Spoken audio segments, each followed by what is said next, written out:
Ya Robbil alamin farzand talablar bor. Ya Robbim farzand talablik og'ir sinov. Ya Robbim kimlardir o'g'il farzand talab, kimlardir qiz farzand talab. Ya Robbim farzand talablarga ya Robbim seni xazinangni chegarasi yo'q, ularga o'zingni xazinangdan farzand ber ya Robbim. Xonadonini zulmatga aylantirib qo'ymagin ya Robbil alamin. İslomiy oilalar farzandsizlikdan buzilmasin ya Robbim. Sen bermasang ular halok bo'ladi ya Robbim. Bersang Muhammad alayhisalomning ummati ko'payadi ya Robbim. Muhammad alayhisalomning ummati ko'payishlik hurmatidan ana shu xonadonlarga farzand bergin. O'g'il farzand talablarga o'g'il farzand bergin, qiz farzand talablarga qiz farzand bergin ya Robbim. Ya Robbil alamin. Musofirda yurgan birodarlarimiz, do'stlarimiz bor ya Robbim. Ularni salomat qilgin ya Robbim.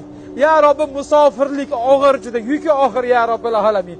Musofirlarimizni istiqoqati bo'lmaydi ya Robbim. Onalarini ko'rgisi kelsa onalarini ko'rolmaydi, farzandlarini ko'rgisi kelsa farzandlarini ko'rolmaydi ya Robb. Juda ko'p yurtimizdagi birodarlarimiz hozir musofirlikda yuribdi ya Robbim. Ularni musofirda yurganda jonini olma ya Robb. Ya Robbil alamin internetlarda videolarda ko'ryapmiz ya Robbim.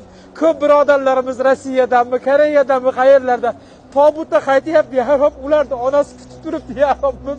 Ularni farzandlari dadam keladi deb kutib turibdi ya Robb.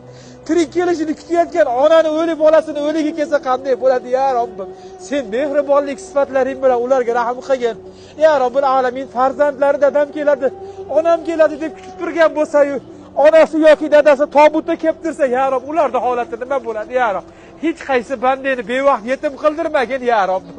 Ya Robbil alamin sen yo'qsillarni, sen miskinlarni, yetimlarni hojasisan ya Robbim. O'zing mana shunday yetimlarni kamaytirgin ya Robbim. Hech kimni bevaqt yetim qilmagin.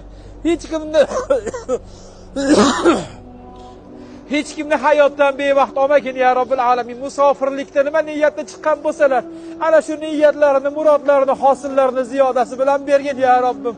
Ya Robbil alamin rizq so'rab chiqqanlarga rizqini keng qilgin, mo'l qilgin. Ya Robbil alamin agarda ana shu uzoqliklarga yaxshilik nusrat istab chiqqan bo'lsalar, yaxshiliklarni ziyoda qilgin. Yurtimizni tinch qilgin, ofiyatimizni ziyoda qilgin. Ya Robbil alamin qaysidir yurtlarda insonlar uxlab uyqusidan notinchlik tufayli uyg'onmayapti. Ya Robbim biz ofiyatda uxlab ofiyatda uyg'onyapmiz. Bizda ochlikdan o'layotganlar yo'q ya Robbim.